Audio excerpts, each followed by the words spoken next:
there's lots of Canadian artists who are good at telling stories, but I think it's something different when they tell our stories. Right, totally, totally. And I think the Rheostatics did the same thing. Yeah, we picked up on that, for sure. He was an inspiration to us, you know. And I'm sure it was the same with, it's funny because when we went out on the road in 1987, people would tell us, you know, you're only going to go so far with this Canadian thing, you know. And the more people told us that, the more we kind of dug in. In fact, in 1987, we went out on tour. We brought Mountie uniforms with us. And, you know, by Winnipeg, we'd lost the jacket. By Regina, we'd lost the shoes. And by Vancouver, we had, like, lost the pants, right? So, but we were vigilantly Canadian, if that's the right word. We were really dogmatically Canadian. And it's because Gord and Stompin' Tom and other people wrote the way they did that we wanted to kind of take that to the next level. Let me play a clip here from Jay Baer's show when he was on our show. I grew up watching Canadian celebrities make a dent in the States, and the only time that they would ever come back and be on the CBC or be in Canadian movies is when work seemed to dry up for them down there. And that just taught such a terrible cultural lesson to me.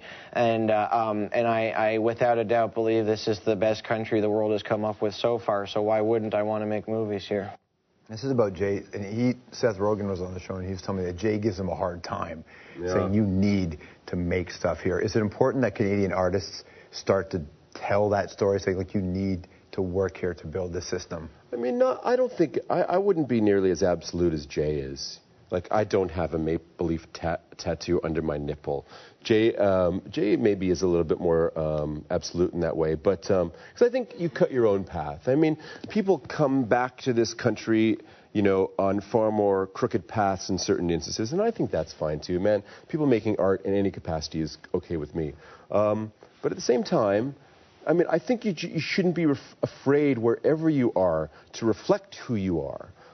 Whether you're Canadian, whether you're from anywhere else in the world. But I think probably that's the thing that Canadians have had to grapple with the most, believing that expressing themselves, having grown up and lived where they are, there's always been a little bit of interference or disconnect. Now there's no excuse for it now. The channels have been, they're open to a greater extent than ever before. The doors have been busted down. Do you and Jay talk about this? He drafted a screenplay for Baseballissimo. Yeah. It's kind of neat how, you know, Geddy Lee optioned the book, right? And then hooked up with Jay. So it's kind of me, Jay, and Geddy, and the producer David Miller. And we got the script last week, actually. So we've been reading through it. It's brilliant. I think he's a great guy. I think it's going to be awesome.